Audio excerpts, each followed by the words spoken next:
Okay, now I have to do a part two of the how to divide up America sequence because I said that was part one, so therefore there has to at least be a part two. And when I say this, I'm very sorry that I think it's coming to this. You know, I don't want a revolution. I don't want a civil war. I don't want a war at all. I love the United States. Look, I read the Constitution, and I think it's a brilliant document. Whether or not we're actually following it very well is another question.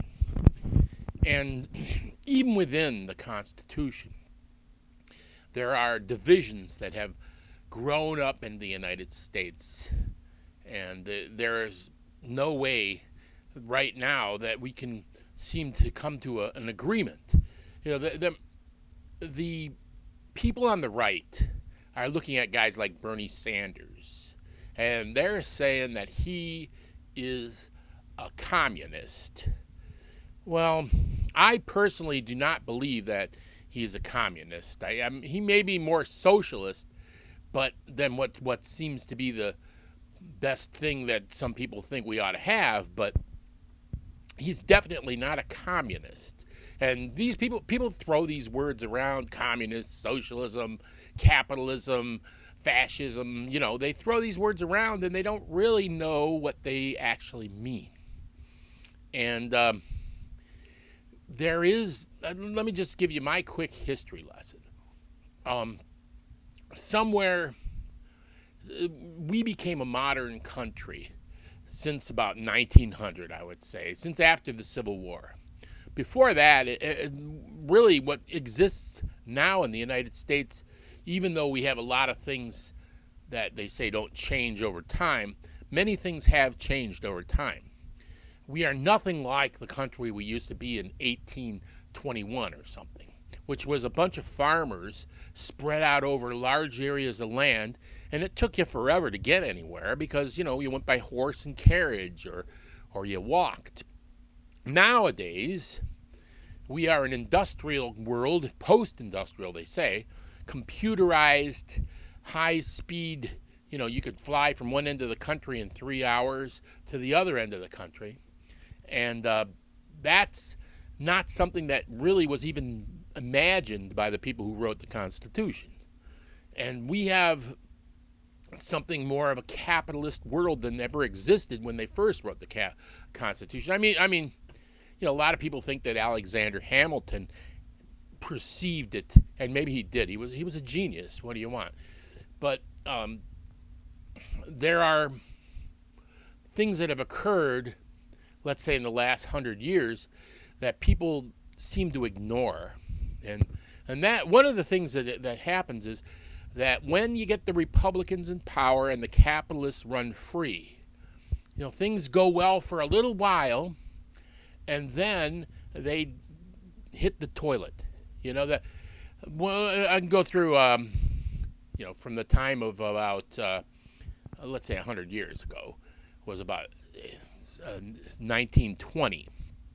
Well, there was a Calvin Coolidge, and then Herbert Hoover, right?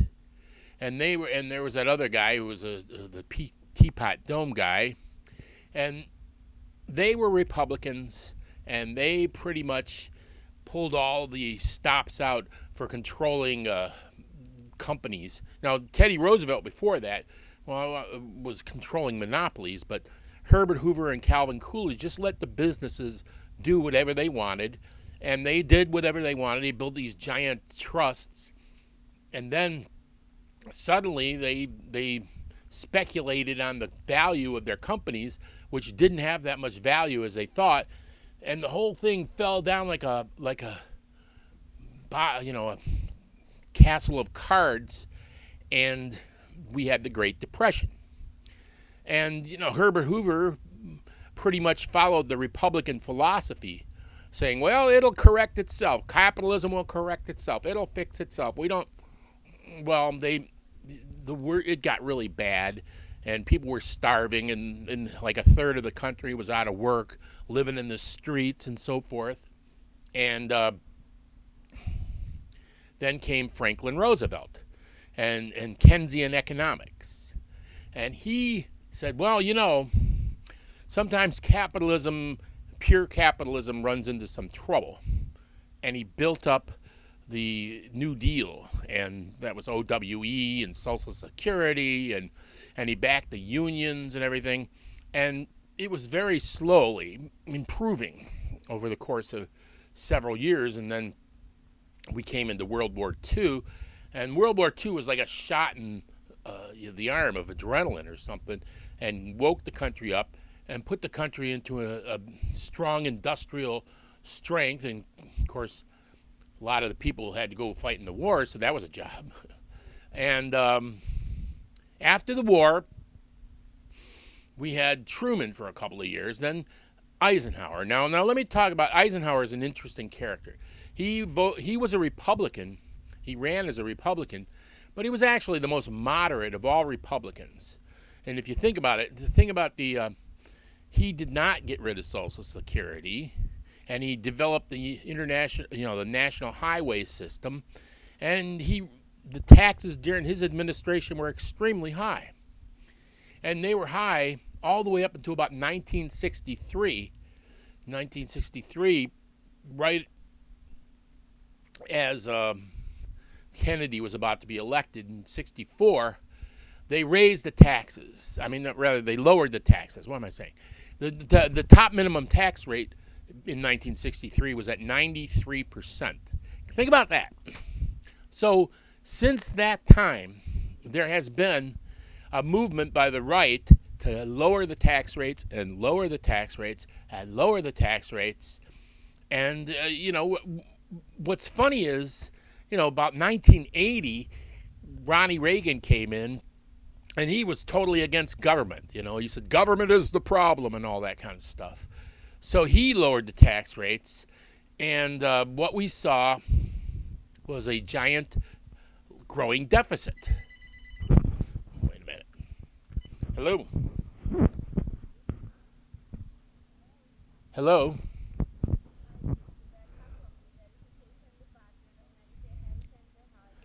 I can't understand a word you're saying. Bye-bye. Well, anyway, that was somebody from India calling me. I couldn't understand what they were saying. Anyway, they lowered the tax rates all the way, and then there's been a battle over this. Clinton raised the tax rates. Even George H.W. Bush raised the tax rates just a little bit. And yet that cost him the election, I think, a lot. And then there was the newest movement, where right now they just lowered the tax rates down to the lowest level that they've ever been since they started income tax. And we have now the giant deficit, the biggest deficit that we've ever had in the history. That's not a coincidence. And there's a lot of people out there who say, well, we don't want government to control health care. We don't want government to build roads. Maybe we don't want education, because education is a waste of money. We don't want government anything. We want just laissez-faire, Ayn Rand kind of libertarian, no taxes type situation. And that's what a good portion of even the poor people believe this. Of course, that's where you come up with these funny jokes. Keep your government hands off of my Medicare. Or, I see people who are collecting food stamps whose kids have, school lunch programs, and they're voting for the Republicans. It's because there's a lot of dumbass, stupid Republicans out there who don't know what the situation is, don't have any they just listen to these right-wing radio guys, and they like, oh man, he's macho, man. He hates women and I hate women. Well, that's where we've come to. We got a bunch of dumbasses voting for the Republican Party who don't even know what side their bread is buttered on.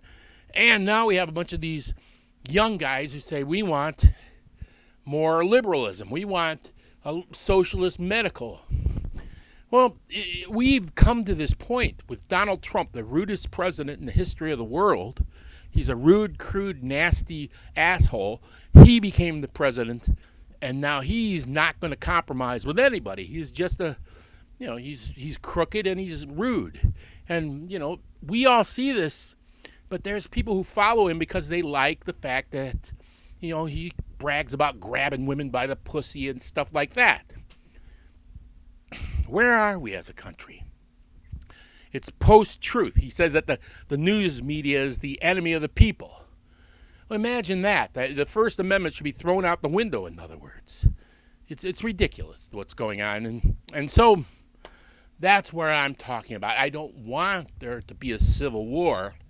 I don't want there to be a division of the United States.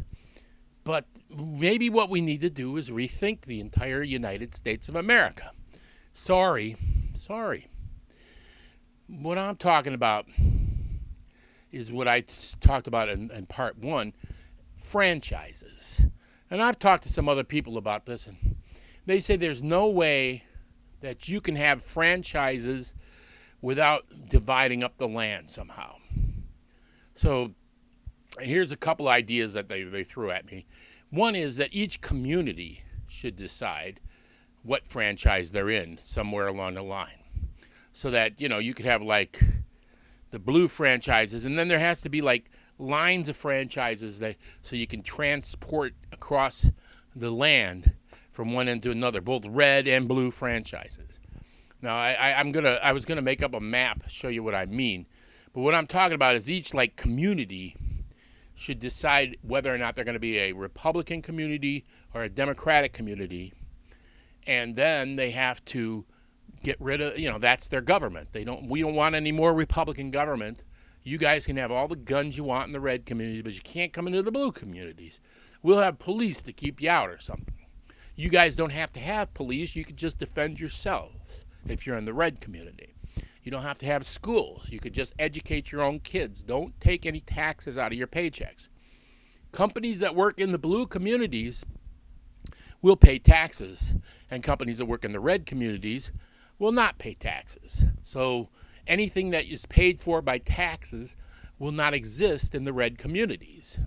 And what I'm talking about is like lines of communities. We can crisscross here and there, because a lot of the rural areas are going to be red communities, and a lot of the urban areas are going to be blue communities. So we'll see what happens in that situation. Now, how else would you divide it up? Well, I was thinking, as individuals, you can choose. I don't know how it might kind of coagulate over a course of time, but to begin with, a person would be whatever their family is up until they're 18 years old. So if you have the red franchise and you're 18 years old and you say, well, oh no, I want to be in the blue franchise. At 18, you can join the blue franchise. Okay? And then you get one more chance at 30 to change again.